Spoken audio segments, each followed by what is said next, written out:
¿Qué amigos? Bienvenidos a 2.5 Gasteiz. 12 de noviembre del 2015 arrancamos.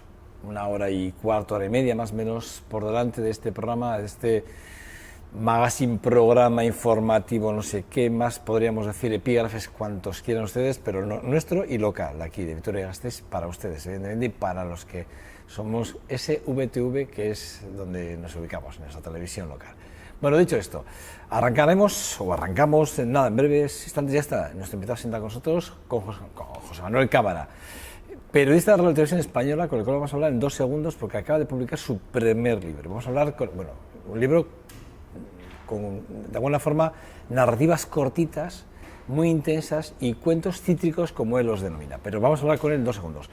Iremos a los deportes. Ya saben que mañana juega el Baskonia. Bueno, pues hablaremos con el jefe de redacción deportiva de la Sagresa, con Jon dos Santos, previo a lo que va a ser nuestra tertulia con Begoña Conde, con Miren Fernández de Landa y con Nerea Gálvez, y recta final, hoy hablando de fotografía a través del Objetivo, Vitoria-Gasteiz, con Donca. Pero lo dicho, vamos a hablar, vamos a entrevistar, vamos a charlar durante más o menos 20-25 minutos, media hora, incluso algo más si él es generoso, que lo es, créanme, porque le gusta como a mí hablar un rato. Pero además en profundidad, porque las dos últimas veces que hemos estado, creo que hemos estado en una, creo que estuvimos casi 3 horas hablando, y el otro día creo que estuvimos otras 2 horas. José Manuel Cámara, buenos días, hombre. Hola, buenos días, pero si le dices a la gente que vamos a hablar 3 horas, igual empiezan a correr buscando una cosa mejor que hacer. No, para nada. Bueno, él es una de las caras, no sé si está bien dicho, de las caras de la televisión española en el País Vasco. Sí, en la redacción de Televisión Española aquí en Vitoria somos 2 periodistas, mi compañero José Ramón Otaola y yo, y tratamos de estar al tanto de todo lo que ocurre en este territorio histórico de Álava. Ahí es nada. ¿Cuántos años llevas como periodista? Pues como periodista llevo 31 años, como periodista en Vitoria en julio hice 30 años, llevo 3 décadas contando lo que pasa aquí en Vitoria, mis primeros 13 años en Radio Nacional de España y los últimos 17 ya en Televisión Española. Bueno, yo lo he dicho antes, ¿verdad? No vamos a estar 3 horas, pero he marcado primero, he marcado que vamos a estar 20, 25, 30 minutos siendo generosos, pero por otro lado he dicho que, bueno, pues que sí que es verdad que cuando tú y yo nos juntamos, pues como divagamos mucho y hablamos de todo un poco. Y como no hay que meter publicidad y como no hay problemas de tiempo, pues el tiempo se No, eterniza. en nuestras charlas, no, para nada. Y se nos hacen cortas. Bueno, sí. Pero tenemos que cerrar más o menos. Por cierto, compartimos fecha de nacimiento, no año, ¿eh? No año, pero soy mucho más viejo que tú. Mes y día, coincidimos en el mismo día de cumpleaños, eso sí que, y día. Somos 2 Joses de San Alejo, los 2 nacimos un 17 de julio, Joseba nació un 17 de julio, mucho tiempo después que yo, por supuesto, y yo nací también un 17 de julio de 1961. Estoy perdiendo la vergüenza, ya digo hasta la edad que tengo, 54 años. 54 años, pero yo tengo 52, lo voy a decir para que no... Sí. Vale, para que no... Sí. Bueno, el próximo día 20. Sí. El próximo día 20, y tras muchos años trabajando duramente, presentará su primer libro. Yo decía al principio que son pequeñas historias narrativas, por un lado, y lo van a entender enseguida, y por otro lado, unos cuentos que eran denominados cítricos, pero unas pequeñas historias narrativas de este primer libro de José Manuel Cámara. A veces llega silbando, que yo lo primero que te voy a preguntar va a ser por el nombre, ¿vale? Pero quiero que vean una cosa, si se dan cuenta, en la primera portada, que es donde vemos el primer título de la parte de narrativa, de esas pequeñas historias narrativas de José Manuel, bueno, ya ven una portada, pero si giramos así el libro, así, este gesto, sin más, nos encontramos con los cuentos cítricos. Y no es un error de paginación, no es un error del editor en absoluto, es una cosa que hicimos como una forma, primero, de hacer homenaje, un homenaje que rindo a los 2 pintores que han accedido a prestarme los derechos de 2 maravillosas obras que en su día les compré. Se trata de una obra de Juan Sagastizábal, que es ese maravilloso escenario en el cual unos niños, uno de los cuales está ahí dentro del agua, el otro está por encima. El otro cuadro es de Gorka Ochoa de Alda, que es un árbol del que cuelgan unos peces limón. Y entonces, el por qué, igual me tienes que preguntar por qué, yo te respondo, es lo que tenemos esto los periodistas, que a veces nos hacemos las preguntas y nos respondemos nosotros mismos. Yo te estaba mismos. dejando acabar, porque ya he visto que lo primero que te iba a preguntar era por el título, pero si Venga, vamos a la ilustración y a las título. portadas. No, vamos a las Venga. portadas. ¿Por qué? ¿Por qué esos peces colgando de estos y esos limones? Bueno, eso habría que preguntárselo a Gorka Ochoa de Alda. ¿Pero tú no se lo has preguntado? Sí, sí, Me yo extraña- lo me que he hecho ha sido, extrañaba lo que he hecho ha te sido mi preguntas. interpretación. Obviamente él ha hecho una metáfora mágica de un árbol del que cuelgan limones y también peces limón. Eso yo creo que tuvo que ver con su estancia en Cádiz, en Sanlúcar de Barrameda, y allí pues el hombre se sintió inspirado por los colores que se te meten por los ojos, y Cádiz es obviamente un sitio donde el amarillo de las playas y del sol relumbra sobre todo, y él hizo ese cuadro. Entonces yo no tuve más remedio que, una vez que lo hice mío, ese lienzo, sacar algo que tiene que ver con ese cuadro. Como yo no sé pintar, pues escribí un cuento. En el caso de Juan Sagastizábal es algo similar. A mí me cautivó ese óleo maravilloso en el que unos niños juegan dentro y fuera del agua, y como rescató una historia mía particular, intenté pues convertirla en un cuento que se llama así, Dentro del agua, a través del cual pues yo buceo en mis sueños y cuento una historia vinculada con eso, con la infancia y el agua, la piscina. Una historia preciosa, por cierto. Gracias. Que además, cuando la leí, me quedé un rato pensando en ella, porque dije, es que todos tenemos en nuestras pequeñas sombras, nuestros pequeños acompañamientos durante nuestro periodo de infancia. Y yo, si que tú me dijese, mira, me lo acabas de decir, yo no sabía que tenías nada que ver contigo, yo pensé en ti. Sí. Porque sí que es verdad que aquí hay mucho de José Manuel, aquí Sí, el hay libro soy una yo. parte muy importante de José Manuel Cámara. Soy yo.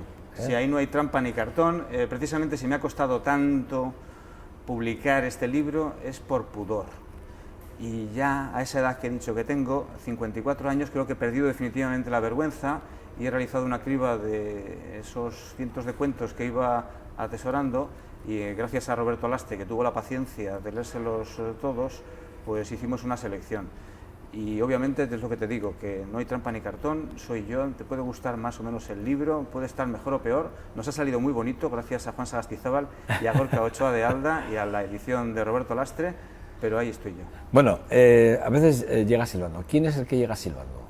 Bien, Hablando de ese ti. título no es mío, el título es una frase de uno de los cuentos, un cuento que en un principio se llamaba Papá está en casa, y que luego se convirtió en A veces llega silbando, porque lo pescó con su caña de encontrar las frases sugerentes, porque Roberto es un hombre que no solamente crea frases sugerentes, no solamente escribe como Los Ángeles, prosa, novela y poesía, sino y ensayo y de todo, porque es un hombre sabio donde los haya. Pues él encontró en uno de esos cuentos una frase, en el cuento aquel que se titulaba Papá está en casa, en la que ponía yo esa frase, escribí A veces llega silbando, y quien llegaba silbando era mi papá, mi padre, hace 40 y tantos años. A veces llegaba a casa silbando, y eso era uno de los motivos de alegría que cualquier persona puede recordar de su mocedad, cuando era niño y encontraba con que las personas a las que más quieres están contentas. En un mundo en el que en el hogar, en la familia, siempre se gestionan problemas, una ocasión de disfrutar de la vida es cuando te encuentras con que tus padres están alegres. Entonces ahí es posiblemente además la historia más personal que yo cuento de mi infancia, con cosas que además son muy evidentes. Ahí sí que no hay trampa ni cartón, porque se cuentan historias que tienen que ver con cómo era yo cuando era niño, qué pasaba con nuestra familia cuando vivíamos juntos. Y además es el único cuento que en la primera selección, o uno de los pocos, que en la primera selección que me hizo Roberto hace como unos 8 años, yo lo aparté y dije, pero ¿cómo voy a contar yo esto en un libro? También es cierto que en aquella época vivía mi madre y había alguna razón de peso de que ella me hubiese contagiado su pudor. Nunca le pregunté si a ella le hubiese molestado el que se publicasen estos cuentos. Y luego lo que hice fue, una vez que ya mi madre desapareció hace 3 años, pues consultarlo con mis hermanos. Ellos dieron el visto bueno, porque también aparecen. Y bueno, me pareció oportuno perder la vergüenza y el pudor y también incluir aquel cuento que ni le da ni más ni menos que título al libro. José Manuel, ahí yo ya te digo, me lo he leído, además he dicho, no me lo he leído todo. Lo primero que he hecho ha sido reconocer que desde que lo tengo, que fue, creo que pues fue hace el lunes, 4 ¿no? días, El sí, lunes, sí. ¿no? Creo que fue Sí. el lunes que quedamos a Sí. la tarde, nos tomamos un café 3 largo, días. extenso café. No has tenido mucho tiempo de leerlo. Que andas Y muy me he a leído tu- hasta el 60, hasta la tabla. Sí. Página 69, se lo he dicho, lo he confesado, hasta la tabla, no puedo ver más. Pero es más, esta mañana me he el tiempo conmigo, hombre. No, eso no es, jamás es perder el Eres tiempo. un gran profesional y jamás. te lees los libros de los que hablas. Mira, el otro día te hablé de José Manuel también, José Manuel Boal, que también hablamos de él hace poco, lo entrevistamos aquí, le dije que me iba a leer el libro y creo que lo acabaré este fin de semana y acabaré los dos. Creo que acabaré los dos. No me puedo leer todo lo que debería, sobre todo las recomendaciones que me hace aquí Roberto Lastre, claro. que no puedo leérmelas, evidentemente, todo lo que me todas las no tendríamos vida para leer todo lo que ha leído Roberto Lastre. Imposible, necesitamos 2 vidas o 3. Bueno, el caso es que sí que es verdad que yo no me lo he leído todo entero, sí que es verdad que de lo que he leído sí que es verdad. Yo que te conozco, no mucho, pero lo poco que te conozco, sí que me he identificado con muchas de tus rasgos personales y profesionales, porque también vamos a hablar de ellos. El otro día hablamos, hay 2 historias, porque tú le llamas cuentos a todos, pero yo si me lo permites, son pequeñas historias muy personales narradas, cambiándole los nombres, como bien dices tú, porque a muchos de los que salen en este libro, en este primer libro, las he tenido que, ya me consta porque leí el artículo no estuve en la presentación del libro porque no pude cara a la prensa, pero me leí el artículo que, por cierto, Nacho Artondo, buen artículo, por cierto, felicitarlo desde aquí. No he hecho presentación para la prensa, que sepas. No. Bueno, pero... No he llegado a tal petulancia de convocar a mis compañeros de oficio para darles trabajo. parecía que no podrían perdonarme nunca esa ofensa y no lo he hecho. Lo que estoy haciendo es tratar de impregnarles mis emociones a través del libro y Nacho tuvo a bien entrevistarme. Maravillosa entrevista, por cierto, todo hay que decirlo y sí que es verdad que sí que Gracias, Nacho. Gracias, Nacho. Es que además sí que es verdad lo que dice, o sea, sí que es verdad que se te identifica muy bien. Sí. Pero sí que es verdad, ¿no? Que hay mucha gente a la que está por mí, tus padres, a la que has tenido que pedirles permiso para, de alguna forma, porque de forma ficticia les has cambiado el nombre, pero tú sabes quiénes son. Y si alguno de ellos lee probablemente alguna parte, alguna de estas pequeñas noticias, se sienta identificado, ¿no? Sí, bueno, mis padres murieron, mi padre murió en el 96, mi madre en 2012. Obviamente ellos no han podido darme permiso, pero digamos que he tenido un permiso diferido a través de mis hermanos, que creen que obviamente la memoria de esas personas a las que más hemos querido nunca pues está bien tratada. Y luego hay otras personas a las que también por tratarse de hechos ciertos, de hechos verídicos, he tenido que pedir permiso, porque también hay un cuento que tiene que ver con mi familia política, con mi vida en Lagrán, que es el lugar donde son originarios mis suegros, de la montaña alavesa. Nemesio, el del cine, cuenta pues con tono costumbrista una historia del pasado, de los años 50 aproximadamente, donde se explica, y aprendí yo, cómo era este territorio histórico cuando yo todavía no había nacido, y qué pequeña crónica del pueblo me contaron mis suegros, sobre todo mi suegro Jonás, y les pedí permiso para contarlo también, porque yo creo que poner negro sobre blanco algo que es personal y que pertenece al ámbito privado puede ser una agresión si lo tratas con excesiva ironía y no lo haces con cariño. Y como en este caso ellos vieron que sobre todo había cariño por esa tierra maravillosa de la montaña alavesa y de Lagrán, pues me dijeron, sí, hombre, sí, adelante, que no pasa nada. No, la verdad es que yo voy a acabar este fin de semana de leérmelo, pero vamos, luego los que me conocen ya saben que en mi Face personal suelo hacer fotografías del libro, solo selecciono un texto, siempre que me llama mucha atención. En el tuyo lo tengo muy claro cuál va a ser.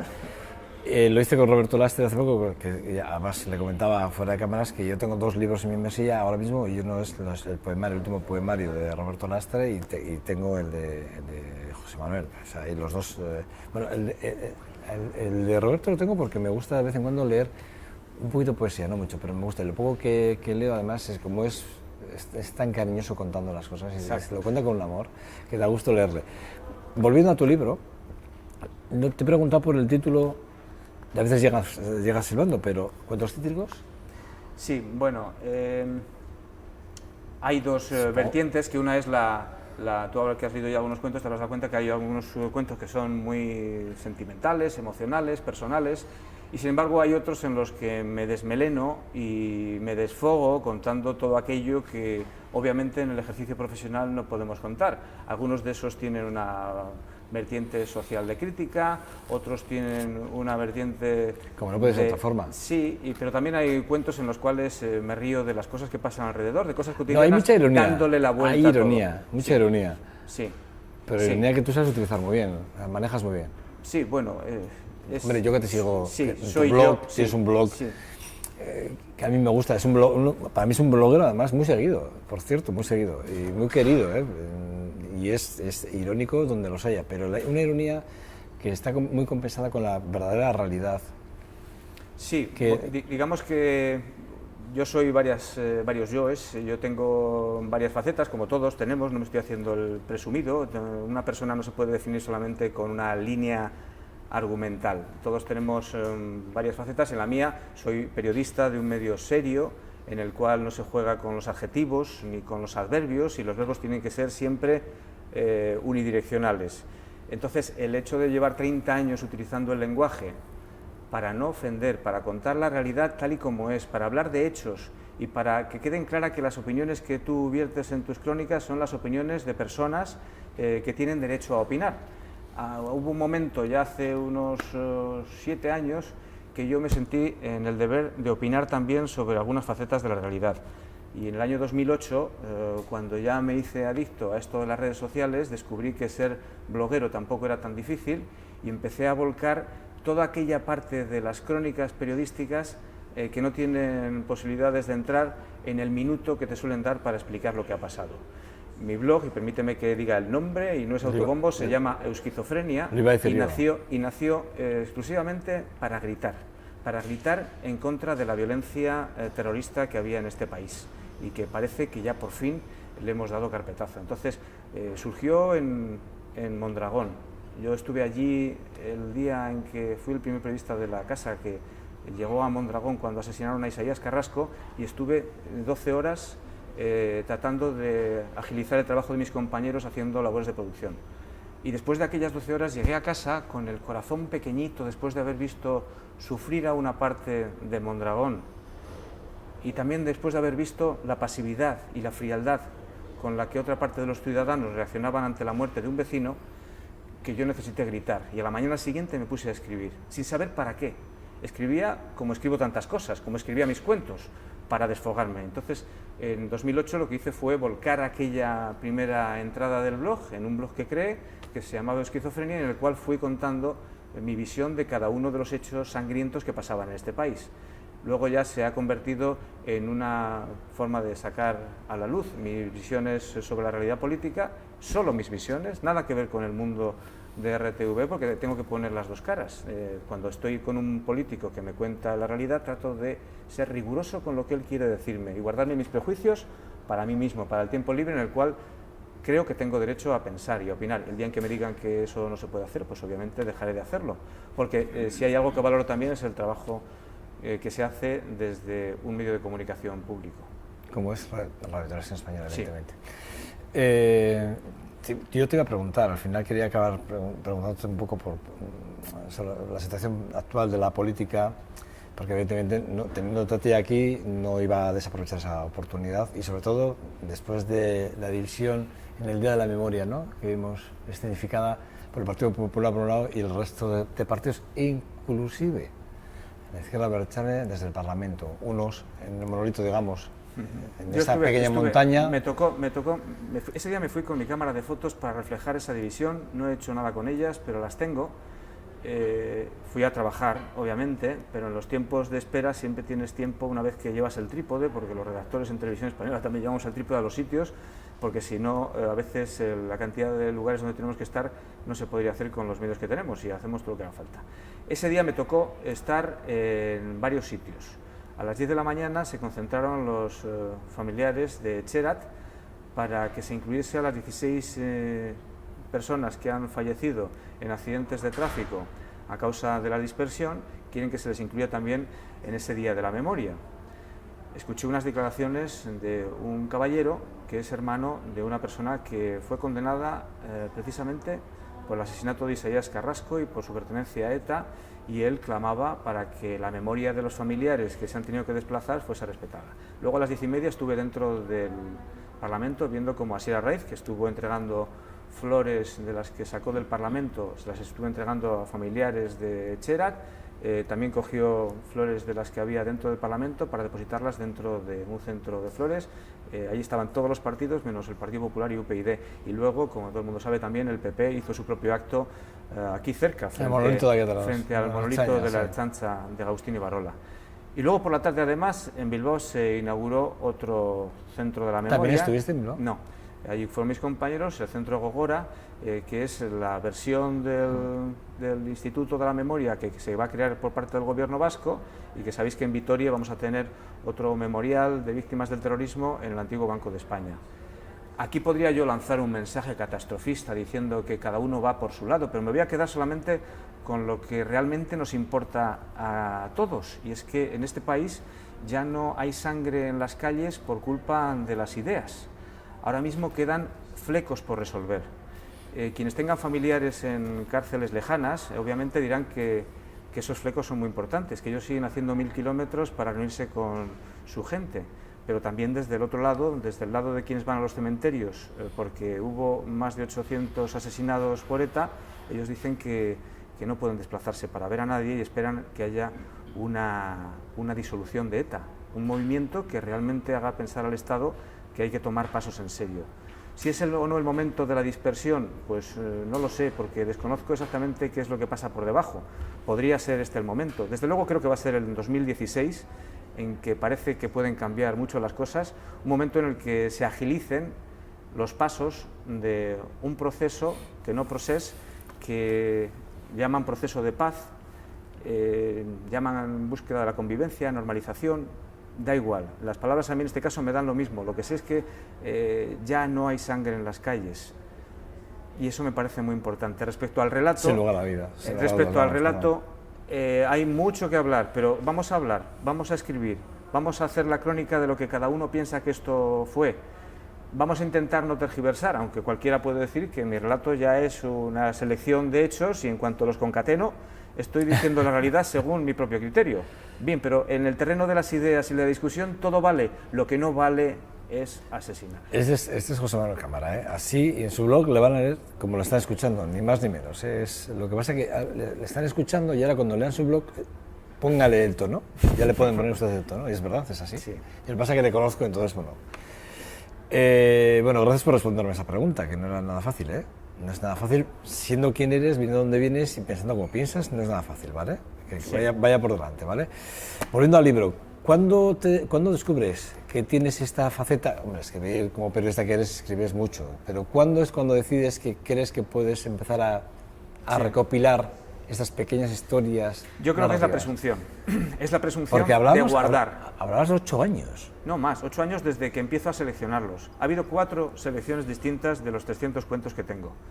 Pero, ¿cuándo me di cuenta de la faceta esta? Pues escribir más o menos he escrito siempre. Ha habido ocasiones en que dentro de la radio, sobre todo en la época en que hacía programas de radio, en Radio Nacional de España, en Radio 4 principalmente, donde mi compañero Alberto Caminos y yo nos lo pasamos durante varios años genial, en un programa que se llamaba primero Radio Cero, luego A Tres Bandas, etcétera. Allí se escribía mucho, yo también me gusta escribir para la radio, creo que el pozo que deja aquello que preparas, luego lo nota el oyente y lo capta cuando hay una preparación mínima. Pero escribir cuentos, como tal, yo me acuerdo de una fecha que es cuando tengo la presunción de guardarlos. A partir del año 94 empiezo a guardar los cuentos que escribo y a pensar que, bueno, pues que igual algún día sirven para algo, sin saber para qué.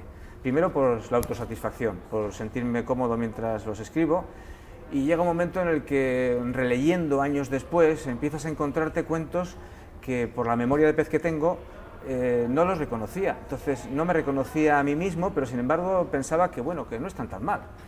Y pasados muchos años de empezar a guardar, hace unos 8 años, le digo a Roberto, oye, ¿tú con esto harías algo? Le paso un par de mamotretos de archivadores, acetas de esos, y empieza el hombre la labor de criba y me entrega la primera selección, y a partir de ahí ha habido otras, porque yo me ha costado mucho, sobre todo, asumir la etiqueta de que escribo. No me llamo, nunca digo que soy escritor porque no lo soy.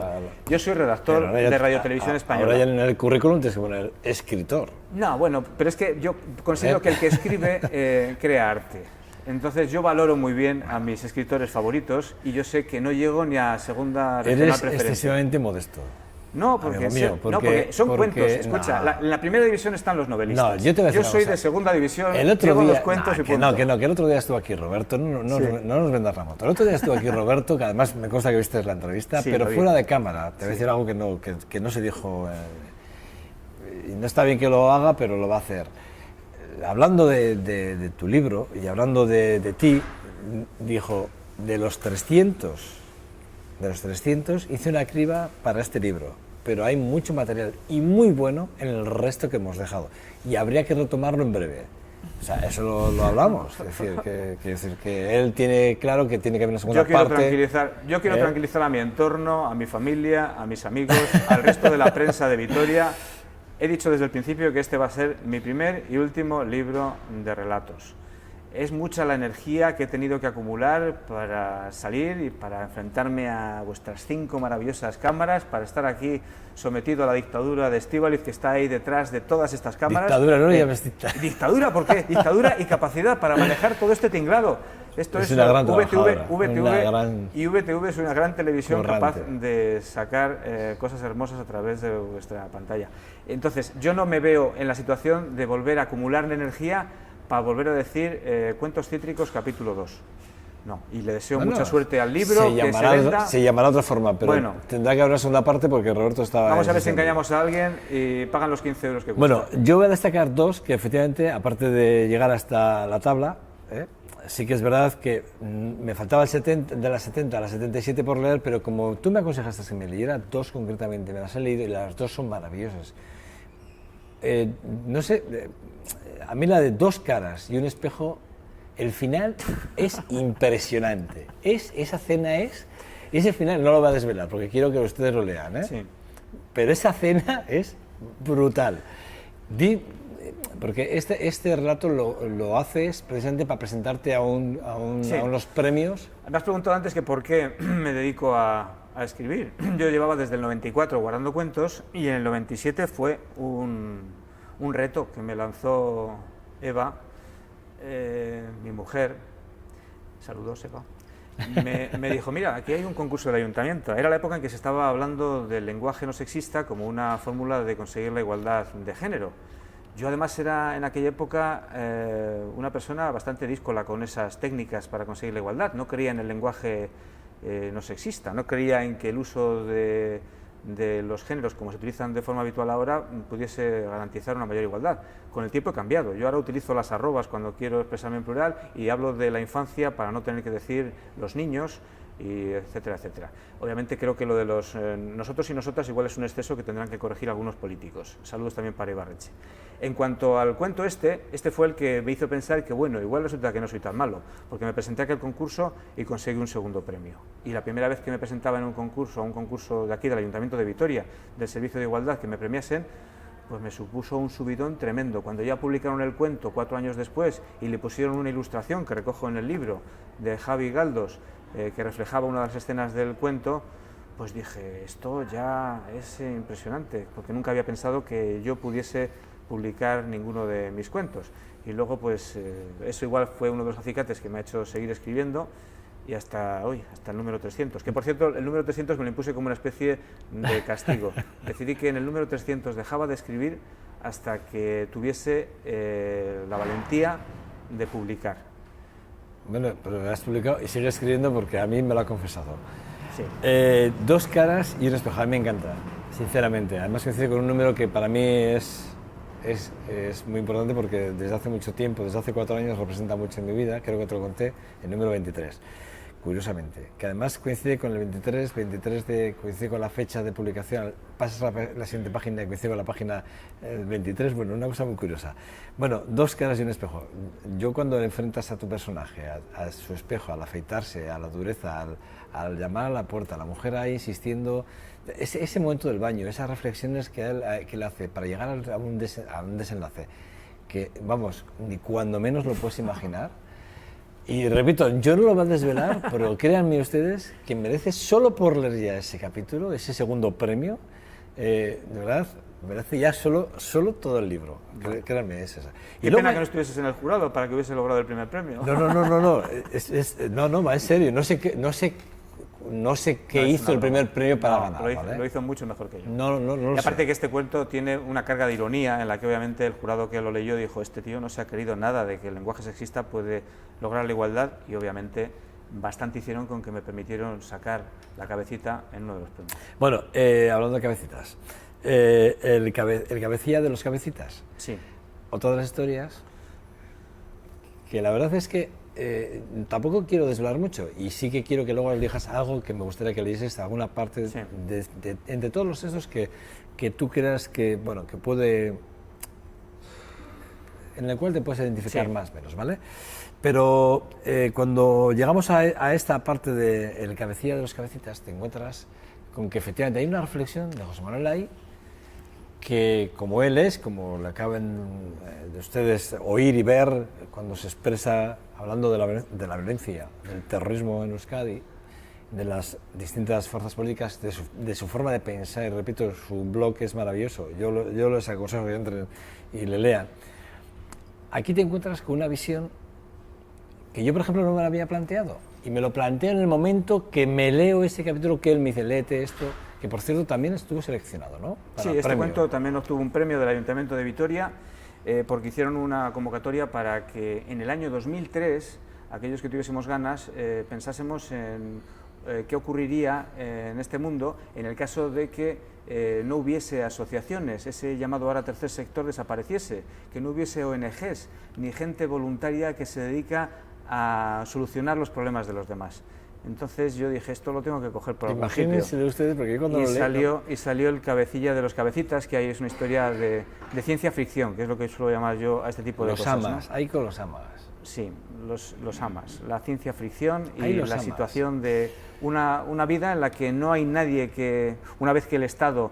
Era la época en que el Estado ya empezaba a retirarse de ciertas cosas, no había llegado la crisis en 2003. Habla del 2025, ¿eh? Lo sitúa en el 2025 como... Sí, pero en el 2003, digamos que seguramente quien convocó este cuento este concurso de cuentos tuvo mucha visión de futuro al darse cuenta de lo que nos venía, ¿no? Encima, ¿no? Y lo que ha venido desde la crisis, la crisis estafa de 2007-2008. Una reflexión que a mí, repito, cuando la leo, la verdad es que me quedo pensando, y es verdad, y le comentaba fuera de cámara, imagínense ustedes un mundo, en este momento, que mañana todas las asociaciones, las ONGs, las organizaciones no gubernamentales, deciden parar toda su cooperación y ayudas, sabiendo de la repercusión que eso tendría directamente sobre las personas que les afecta, ¿no? Imagínense, solo sitúense, bueno, pues José Manuel es lo que habla, sí. Es lo que plantea en este cuento. Sí, pues eso, que se lo lean. Pero yo quiero sacar aquí cómo a veces la realidad acaba confirmando unas previsiones que pueden ser más o menos descabelladas. Los periodistas, tú también, trabajamos siempre con la previsión de las cosas que van a pasar al día siguiente. Reflejamos en nuestros medios de comunicación lo que nos espera para poder establecer los medios para la cobertura informativa de esos asuntos. En este caso son previsiones de a mucho más largo plazo, de un futuro de 2025 en el que esa Asociación Mundial de Asociaciones Solidarias se declara en huelga. ¿Por qué? Pues porque el Estado se estaba retirando ya, se está retirando ya de este tipo de atenciones, y ellos deciden pues dar un paso más allá, y lo que ocurre es el caos. Y ahora te voy a decir algo que no viene a cuento, pero viene a cuento. Ayer mismo tuve la ocasión de estar con la Fundación Beroa, que se dedica a dar tutela y curatela a las personas con enfermedades mentales u otro tipo de síndromes, esas personas que necesitan que alguien vele por sus intereses, y nos dijo en Radio Nacional, en una entrevista que condujo mi compañera Susi Paraguirre, nos dijo Ramón, el presidente de la Fundación Beroa, que hoy día una sola persona, un solo empleado de la Fundación, tiene que velar por los intereses de 55 personas. Se les han resumido las subvenciones a más o menos la mitad. Esto ya no da más, o sea, se sigue volcando en la calle, en las asociaciones, en los voluntarios, todo aquello de lo que el Estado poquito a poco parece que se va desprendiendo. Y me da miedo pensar qué puede ocurrir con el futuro de la vejez de nuestros hijos. Les mandamos al taller de las lágrimas, a la Asociación del Fomento del Llanto Reparador, a la calle Desengaño número 13 bajo. Sí, por lo menos llorar es muy satisfactorio en ocasiones, no viene mal, incluso es un buen comienzo para empezar a buscar la solución. De momento es mejor llorar, obviamente, que la violencia. Siempre propondré que la gente se castigue a sí mismo, pero no provoque violencia a la hora de pedir sus reivindicaciones. El taller de lágrimas es algo que está ahí, sigue ahí, en la calle Desengaño, vamos a buscarlo. Yo creo que podemos mandar a más de uno ahí. Sí. Lo que tenemos que hacer es, a más de un político, mandarla a su casa. Bueno, antes de que me leas, porque quiero despedirme con tu lectura, si no te importa, viernes 20 de noviembre, sí, en la Sala Plaza a las 7:30 de la tarde. En Artium. Artium.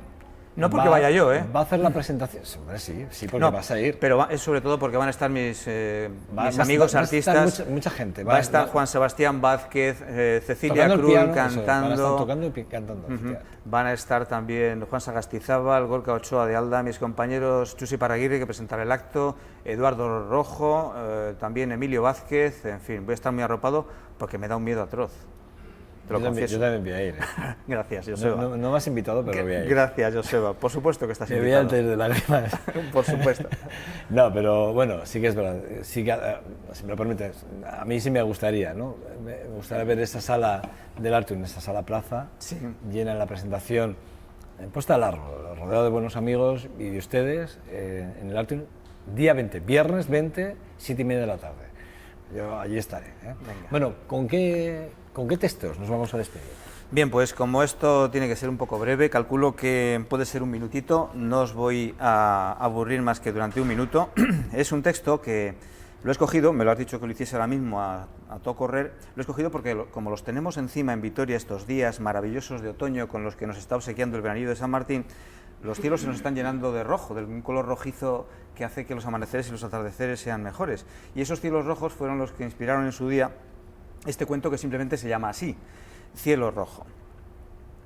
Ya había amanecido, el cielo era rojo sobre el horizonte y él no estaba en lo alto de la torre de la iglesia. Aquella era la hora mágica en que todos los niños que habían muerto por intentar volar podían hacerlo. Cada uno escogía el lugar que quería, puentes, acantilados, azoteas, precipicios.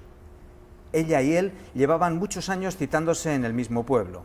Al principio, las cigüeñas se sorprendían un poco al verles llegar. Como apenas molestaban, les dejaban hacer. Se acercaban al borde del tejado, abrían los brazos y después de dar un saltito, sus cuerpos ingrávidos se mecían en el aire como plumas empujadas por la brisa. Cuando el sol aparecía, sus siluetas se difuminaban y no volvían a saber uno del otro hasta el siguiente amanecer rojizo. Nunca habían cruzado entre ellos ni una sola palabra. Había que aprovechar el tiempo para volar, y eso era lo único que hacían juntos. Pero aquel día él no había acudido a su cita, y ella prefirió quedarse junto al nido de cigüeñas, escuchando el crotorar de sus largos picos. Allí le sorprendió el sol. Ella se desvaneció con tristeza. No era como otras veces, en que la esperanza de otro horizonte rojo le hacía soñar con el reencuentro. Silencio. Que tengamos muchos horizontes rojos, que los veamos y que podamos volar en compañía de los que queremos. José Manuel Cámara, es que regreso. Gracias, muchas gracias. Te veo el próximo día 20, nos vemos en 7:30, en esta presentación maravillosa, ¿vale? Muchas gracias. Con buena música, más jazz, estándares de jazz. Muchas gracias a VTV. Es que regreso, ¿eh? Nada, ustedes, nada, pausa para la publicidad, muy cortita, y vamos con los deportes, que ya está el jefe de Razón Deportiva de esta casa por aquí, con nosotros, hasta ahora.